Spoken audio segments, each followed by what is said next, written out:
And lo, the gods looked down, and they saw that it was icy on the lake, and they said, "Hey, I don't know if you're doing anything later. You want to rent some skates and just kind of see what happens? We could go on a little, I don't want to call it a date, but maybe just like skate around, and you could teach me a little bit, and that would be pretty nice." And the other gods were like, "Yeah, sure, whatever, no big deal. I'm Alex." And then the god of the hot tub was like, "Oh, you get in me, because that's a fucking place. I'm Justin." I'm Pete. And we are going to be talking about the latest episode, the 7th episode, I believe, of Season 3 of American Gods, Fire and Ice, bringing it all together. Get a little fire, that's great. Get a little ice. You got yourself a party. That's what I'm talking about. Oh, man, you just got a moist room afterwards. It's Because true. the ice melts. Steam. That's how steam is made, Pete. Oh, okay. All Yeah, right. I get an ice cube and a flame, and I just steam up my kitchen. That's my weekend activity. Oh, that's fun.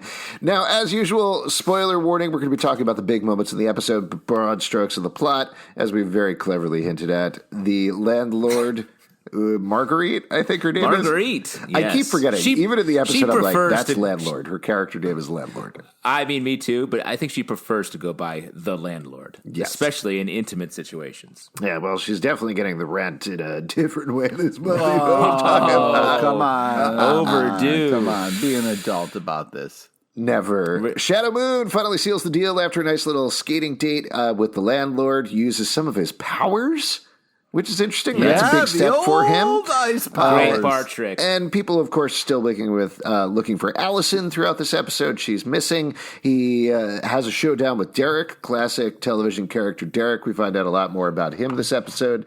That's kind of what's going on with Shadow. Meanwhile, Laura Moon is teaming up with Salim and Danny Trejo, a.k.a. Mr. World, try to kill Mr. Wednesday. They make a little bit of a deal there. There's some animal footage in the background that I think has nothing to do with what they were talking about, but certainly there's a lot of that. That was fun. I just wanted to point out, to pull back the curtain a little bit, we watched this, and then I stopped for tacos in between. So I just wanted to let people know, in honor of Danny Trejo, I went out and I got myself some tacos. Man. But they're not Danny Trejo tacos. I wish. That's All right, I don't have access to Danny Trejo tacos. I live in California, the sunshine state where everybody gets tacos. But I'm telling you, Pete, that Danny Trejo would be mad about your non-Trejo taco purchase. I think Danny Trejo would appreciate the fact that when I see him, I want tacos, and I'm supporting a local taqueria. To be fair to Pete, Justin, he did go to that Irish place down the block that serves tacos, Trey O Tacos. Oh, come on. Oh, run by Mikey O'Trey. Yes, of the O'Trey family. So that's what's going on with Shadow Moon. And Laura Wednesday, meanwhile, is being hunted by a beast. And that leads to a big reveal at the end of the episode that Tyr, his brother, is the person who's been coming through him all along, messing things up, and now Tyr has Shadow, which probably is going to lead to some sort of a showdown. Lots of other things happen in the episode here, but this definitely feels like a big turning point for the season. What'd you guys think about this one? This was an emotional episode for me. I mean, started off riding high, got a lot of cars, but then what sucks is I have to root for Laura Moon in this episode, and I'm not going to do it. I don't care if everybody dies. I'm not going to do it. Wow. And then a lot of kind of fun, brotherly rival stuff, which I can very much relate to. And then some more intrigue from the SNL lady. So I think Julia Sweeney. Yeah. Okay. Mrs. Hinzelman. Yeah, exactly. Just one of the. I think this was a great episode. There's a little something for everybody, but definitely for me, an emotional roller coaster. You had to seeing the clunker on the ice, right, Pete? Fucking somebody save that car! I don't care who it is. Somebody save it. Pete, when you see people ice skating on a lake, are you like, somebody help them from drowning? No. Come summer, they're all going to be drowning. Oh, I did forget to mention Bilquis's plotline, where she is finding herself as a god. She starts to have some visions, tracks them down, and has a classic Obi-Wan to Yoda moment by the end of the episode. So that's kind of what's going on with her. But Justin, what was your take on this episode? I like this episode a lot. It definitely feels like a strong pivot toward the end of the season. It feels like a strong pivot toward the end of the season. It sounds like you got a peanut gallery over there. Is everybody okay? Should you pass the mic around a little bit, or what's going on? No, my daughter doesn't respect our American Gods podcast, Oh, and she only wants strawberries. She Came came through. strawberry. Can I have strawberries, please? Yes, I'll send some over from Mikey O'Tre's strawberry side Great. business. I could use some. As I was saying, I like this episode as a pivot to the finale, sort of the finale rack of this season. And it really, I thought this is positioning Bilquis to be a big power player in the final storyline. Mm-hmm. Like, she seems to be the one who's still gathering strength. Wednesday's losing ground. Shadow seems like he's just continues to be a pawn, despite the fact that he can make it snow whenever he wants to impress a date. He doesn't feel like he's anywhere closer to figuring out what's going on for him. Laura, while on a trail to get her revenge, feels like it's misguided. She's being taken advantage of because her needs suit the new good gods. thing Salim's there to help her ass out. Yeah, I mean, I do like them as a partnership, but I just don't think they are doing what's best for the world. They're, again, sort of another chess piece on this board. While Bilquis, of anyone, feels like she is right in the middle of the old and new gods. And we get we can talk about this scene sort of in a larger context, but she goes, she has this vision. She goes to this spot. She has a sort of a fun dance connection with some of the people there. Dance party, man. Yeah. And what's nice is, you got the foe of the old lady who's not ready to dance yet. And that is a tough foe, and, Bilquis had to adjust her strategy. You can't just run up on an old lady. She's not going to let you do that. Not before she's at her plate. You got to respect that plate, man. Got to have that plate. Yeah, this is interesting to me. I understand what you're saying. I'm still not quite clear what the show is doing with Bilquis because she's been in so many different modes. Love the actress, think she's great, love the character, but this is something new for her that I'm still adjusting to, and it almost feels like, I don't know, like Law and Order, American Gods or something like that. Like she's investigating a mystery and trying to find out what's going on. And then we get that reveal that this was the midwife who birthed Shadow Moon.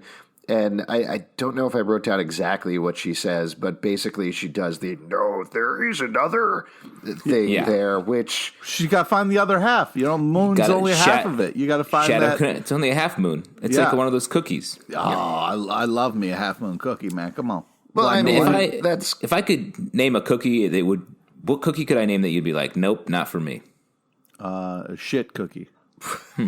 Okay, well, it's unfortunate. That's what I'm baking over here. Oh, man. It's too bad. I don't know why. Got a fresh batch of shit cookies coming in the oven. That sounds gross, man. So let me just continue with this thought, though. The two things that I was going, one, there was the plot thing of, okay, who is this other? It's probably Cordelia. We've already speculated that's probably his sister. She's in the exact same position as him. So maybe we'll get some sort of reveal there, or maybe there'll be some sort of twist. Who knows? Also, I did start to get worried based on Cordelia finding out this stuff and being so centered that maybe we're heading to a place where Shadow Moon is going to be killed off in the show and it's going to pivot over to Cordelia. There's been so many changes in the show. No. I don't know. No? No, I think was worried that it would be a Laura Moon was going to be the other half.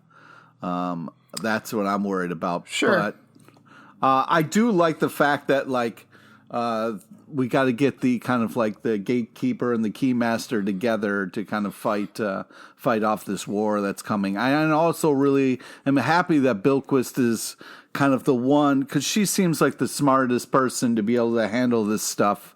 So I'm glad that it kind of falls on her shoulders to kind of get the team together and ready.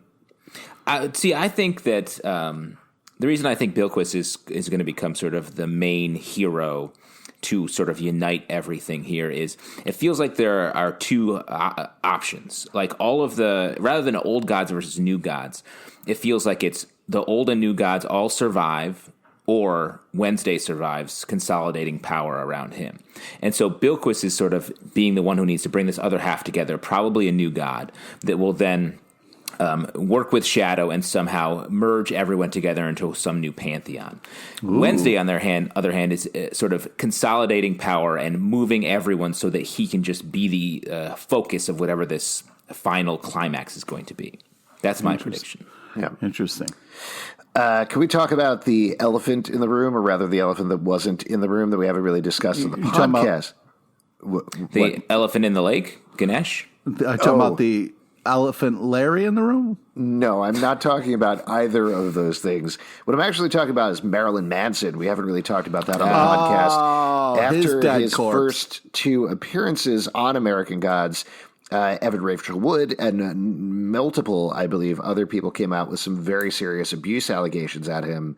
And stars, not immediately, but I think within the next day or so, came out and said, hey, we are cutting all of his appearances as Johan out of the show. You won't see him again. So when they started mentioning Johan in this episode, I was like, oh my God, what are they going to do here? How are they going to even handle this? I thought, like, it's such a relatively minor character. I thought it was the sort of thing where they cut out one or two scenes, they would never bring him back again. But here we find out throughout the course of the episode that Johan has turned into this toothy beast and in a twist gets ripped to shreds by Tyr by the end of the episode. So really the only time we see Marilyn Manson in any way is when his body has been eviscerated and it's a fake version of Marilyn Manson. How did you feel about this? How were you going through the same emotions I was during the episode, where I was like, please just don't get out of this. Stop asking for Johan. I don't want to see this.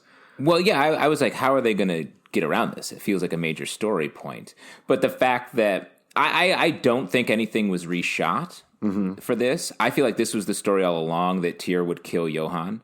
So it is funny that Stardust was like, no problem, we're going to do our best to get rid of him. And all they really had to do was cut a couple scenes of him like killing someone. Yeah. And then we just see his corpse in this episode. So it's like they maybe recut just some of those earlier shots in this episode of him hunting. But otherwise, it was a pretty easy lift to be like, oh, don't worry, we're about to kill him in this show. So in the worst way possible. Satisfied. Yeah, exactly.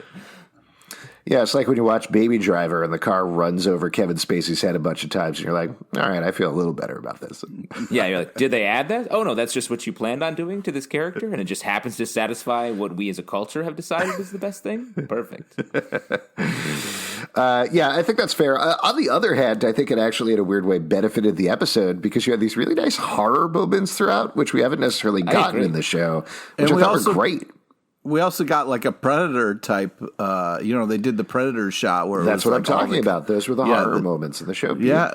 Well, I mean, Predator it's a horror, I guess, but not really. It's more of an action. It's more of a bodybuilding movie with a horror premise. Yeah, it's more about being oiled up and, flexing in front of a camera. No, but I think that I'm pretty sure Predator is just a meme that they actually back end developed into a movie, right? Yeah. It started as a GIF. Yeah. But Pete, it is funny. You don't like horror movies, but you like Predator. So maybe that's why you feel that way. Yeah, okay. But I'm just saying, like, it was fun to see the kind of, like, night vision thing or whatever with the monster for a moment. And I was like, oh, we're going to have, like, this will be the Predator episode. But then it wasn't. Yeah. I mean, not to get too nitpicky about it, I think it was more like a werewolf monster thing, vision, than specifically the night vision Predator thing. But I get what you're saying. Let's not spend too much time on this. Oh, wow. Well, if you're going to be a real dick apart, let's really fucking take it apart then. Then what monster thing are you referring to? Listen, man, I need to deal with the comments on YouTube later that are going to be like, actually, that was not a heat signature that you saw through the lens of Johan the Monster. I don't. You're I right. appreciate. You're right. I don't appreciate you doing my voice as this commenter voice. I don't appreciate you leaving somehow voice comments on YouTube. How are you even doing that? Why don't we let Pete handle the comments on this episode? It's smart. That sounds good. Smart. Risky. Very risky. The other horrifying thing, I was curious, I thought about Pete, because I know Pete doesn't like scary moments. How'd you feel about the people coming out of the snow? Yeah, the crazy snow people was really freaking me the fuck out.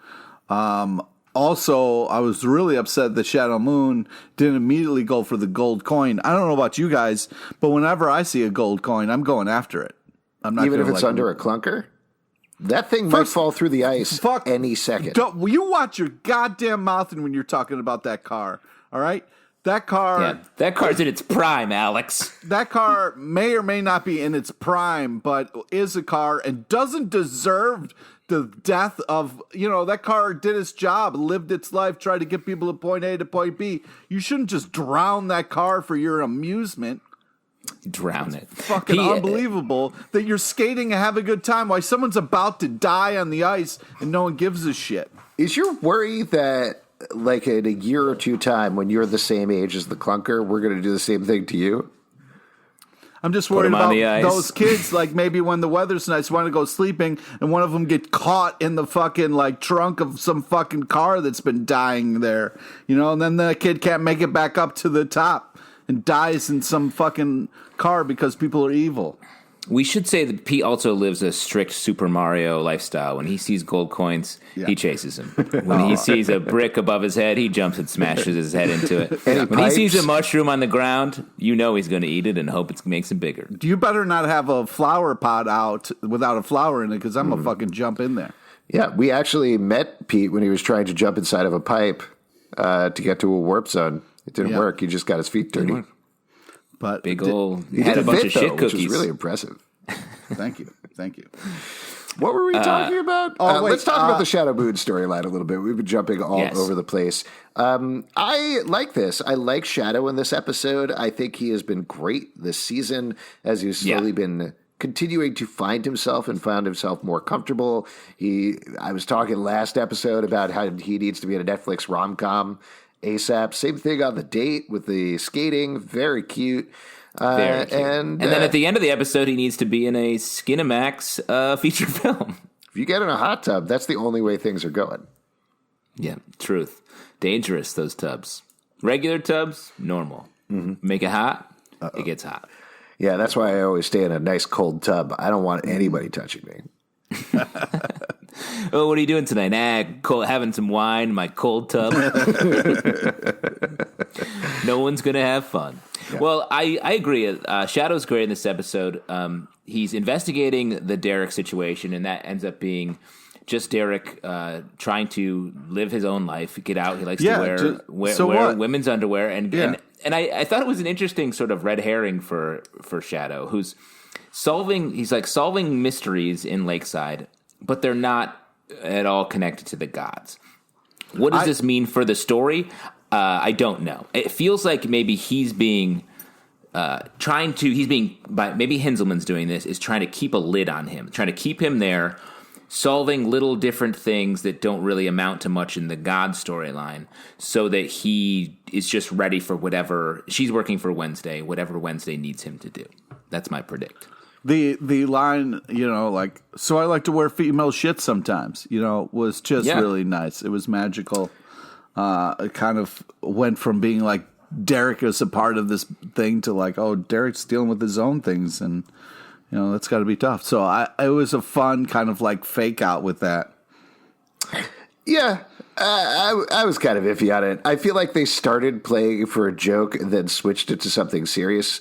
Didn't love the joke part, and I'm glad that they hit what they did. Particularly, what's the cops guy, Carl, I guess. Immediately, Jeff, Chad. Is his name Chad? I think so. Something with the C. I don't know. The officer guy basically being like, I don't care, you committed a crime. Do whatever you want. That's cool. That speech was great. But the first part of it is like, this is a nothing character that we in the podcast got wrong at the end of the last episode because we couldn't remember it at all. It felt like they overplayed it a little bit there, which bugged me, but they moved on quickly enough that it wasn't a big deal. But that's why I think it points to maybe a larger idea. Otherwise, why have it in here? It has to be something about keeping Shadow distracted, I think. I also thought it was interesting. Hinzelman's charging $5 a day for skates. Buy the skates. Yeah, Shadow. just get the skates at that point. How expensive are they? Are they $500 skates? What's going on? Yeah. Just get the skates. The other thing, I don't know if you guys caught this, but when Shadow helps her put up a poster on the wall, it's a poster for Hansel and Gretel.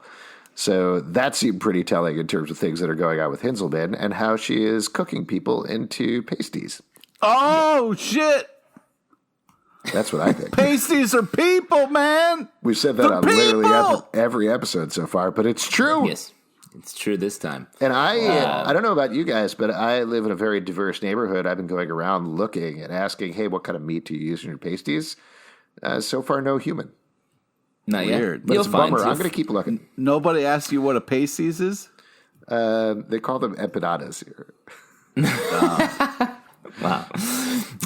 Alex is a cannibal, a known cannibal. Mm-hmm. One day, it's. I haven't done it yet, but I keep hoping. I keep working towards it. You'll get there. Yes. What did you think? I mean, it's something you talked about an elephant in the room. There was an elephant in the lake. I know, that was a bad turn of phrase. What did you think about that? And Goldcoin comes up, and he doesn't get it, and he's interrupted by Marguerite before he can walk over. You assume he was supposed to walk over to where the coin was, and maybe he would have gotten it in his hand. What's going on here? Well, he did crack his head really hard on the ice, so I wasn't sure if that was real or not. I don't know. That was real. Of course it was real. I mean, like we were talking about with Salim telling Laura, hey, the TV was talking to me. And Laura saying, shut up about that. I've got to tell you about something else. When they're in this world where that sort of stuff happens all the time. It was the same sort of thing with this where I was like, I feel like we're past the point where Shadow is refusing to believe there are gods and weirdness in the world. So he should have gone over and gotten that coin. What was it? Yeah, I know. It was driving me nuts, man. Yes. But he is very refusal of the call this episode. Other than the snow thing that he does, he wants to keep his simple life in Lakeside, even though he was against it at first. He clearly wants to be with the landlord. That's making him happy. And I think even the simplicity, like you were talking about, Justin, of the Derek mystery is good. Like it's dealing with things that are within his grasp that he can deal with versus a battle between old gods and new gods for the fate of the world. Yeah, and I mean, that's the thing. Like, he comes face to face with Wednesday, and Wednesday's like, you just going to sit in the sidelines, or you going to get in this thing? Like, what's going on? He's like, nah, I like the sidelines. I like driving a sweet Thunderbird, but not taking care of it. I mean, did you see the shape of that Thunderbird? I mean, come on, man, with the snow and the salt that gets on those cars, like, if you don't take care of that, it can eat away at your car, you fuck. I mean, a car's value depreciates the instant it drives off the lot, Pete. There's nothing you can do about it. We're all clunkers. We're just trying to... No, we're not, okay? You can take care of cars, and they can last longer, okay? They're an investment. Okay, go move. Why don't you move to the desert where nothing changes? When my son was born, the doctor asked me if I wanted to hold him, and I said, nah, that's a clunker. That's what you named him, right? Clunker's Album? Clunker's Album, yeah. Can we talk about... He's still on that ice, I think. There was a really funny moment in the beginning that I want to talk about. Instead of a mic drop, they had a body drop moment. Did you guys think that was funny? I thought that was kind of like enjoying a nice shot of the boat of a car just like sailing down the road, and all of a sudden they did a body drop into frame. I thought that was kind of funny. Yeah, sure. It was. I don't know. I didn't take it quite so mic drop, body drop as you did, but okay. I mean, there's nothing. Yeah. Whenever anything drops, it's a mic drop. I don't know. I just thought it was kind of a fun moment. It just seemed like a body dropping out of the sky. Well, we could talk more about what you think is going on here with Johan turning into a tooth monster, Tyr turning the tables, and they have this whole montage at the end of pretty much everybody in the cast and where they are, with Tyr having been pulling the strings on a lot of things that have been happening in the background. What's the plan here? Is this just revenge on Wednesday? Is there something bigger? What's going on? Well, if we're saying that burning body was something that Tyr did or something that Johan did. That's my question, I guess, because we get to see Gunther later on has very similar looking burnt bodies. So maybe it's something Johan did, but maybe it's something Tyr did, and it's just not clear. It seemed like a Tyr tease where Tyr was like, "Hey, your boy Johan was blowing people up, so here's a charred body from that." Like, or I know that you blew up that motorcycle bar, so here's a charred body from that. Like. You can't outrun me. I know what you're up to. It's just classic older young brothers, fighting shit, To me, I took it as Johan being like, do you ever have like a cat and when they hunt in your lawn or whatever, or kill like a bird or a mouse, they leave the corpse on your porch? Mm-hmm. That was a big thing, and we had this wild cat that did that a lot. And that was Johan was leaving the corpse of the person that he killed for Wednesday, dropped it in front of his car. That's what I thought. All right. Cool. Could be. Nice. Yeah, I guess that you sounds nice. Talk about my murdering cat more? It's funny, though, Alex, you brought up the fact that the SNL lady is eating kids, and she did, like, they really did hang on the fact that she was like, yeah, I work at this thing where I just work with children alone all the time, and just like the way that they hung on that, I didn't catch the Hansel and Gretel poster, so that really clicks into place now that you mention that. Well, I'll also mention there was the whole exchange about her having coffee, and she's like not supposed to have enough coffee. Maybe she goes caffeine crazy, right? And starts baking kids into pies. Wow. Yeah. That caffeine does horrible things to people, man. When my daughter was third born, cup. I named Clunker, we cooked her and ate her in a pie because I had a second cup of coffee. Does that make sense? No, it doesn't. Okay. Because does your that bring a daughter's couple of threads alive. together kind of a little bit? Does that work? Should I workshop this a little more? No, I think you've definitely... The doctor's like, you're going to name this kid Clunker too? 2 Clunkers? I'm like, no, we're down to 1. One of them's still on the ice. What else should we talk about with this episode? We've definitely been very focused here. Yeah. Well, we have, let's talk about Laura and Salim. Yeah. Laura going hard and Salim being like sort of taking the role of her lawyer. And she's like, what the fuck are you doing, dude? Yeah. I don't need this. Yeah. I thought that was the fun. I mean, Laura continues to be sort of the breath of fresh air in this show to me. Like she feels like she's seeing the action. Every episode is sort of like, why is everyone being so serious and weird acting and posturing? She's very anti-posturing. That's why I really liked her in front of these big, like, dramatic animal screens in the meeting, just being like, what? Why is this so stressful with a video rolling? Yeah, it's always the person who comes back after they've died and come back and has got a new outlook on life that is always like over the little things. But I think that I don't enjoy her, but Salim is there to save her ass time after time. He kills that murdering ant that was going to bite her and kill her. Luckily, he saves her. And then, even though she doesn't deserve it, he still negotiates for her. So they got a fair shot at this. And this is going to come down to a little bit of a battle royale. And I'm just sad that I have to root for Laura Moon. Does that ever happen to you when you're watching nature footage? Like the animals actually crawl out of the screen? Yeah. A lot. I watched the documentary Jurassic Park, and I was surrounded by fucking raptors. Oh, I watched the documentary Jurassic Park 3, and the same thing happened to me. You should. Wow. I don't know what you're smoking before you're watching, Alex, but maybe you should tone that down a little bit. You know what I mean? Smoking a little clunker, you know what I'm talking about? No. Jurassic Leave it Park in the 2 smoker for a while, that makes the pies taste real nice. Oh my god! Jurassic Park 2 was a fictional movie. Yes. The other ones were documentaries. Well, it's like the Blair Witch thing. The first Blair Witch was real; that was a documentary, and then Blair Witch 2: Book of Shadows was a fictionalized version, and that's why nobody liked it. 100%.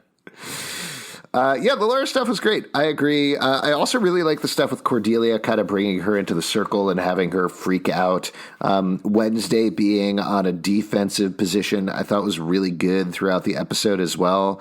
I really loved the landlord and Shadow making love at a Christmas tree farm. I thought that was very nice. That's a great place to make love if you've never done it. I want to set that scene in a snow globe that I can put on my mantle, because that's what it felt like to me. Stars should make them. I thought Dunk was fun, the way he still wanted to do the riddle. I thought that was a fun moment. Dunk? Yeah, the guy who wanted to cut out Wednesday's tongue. Oh, yeah, Gunther.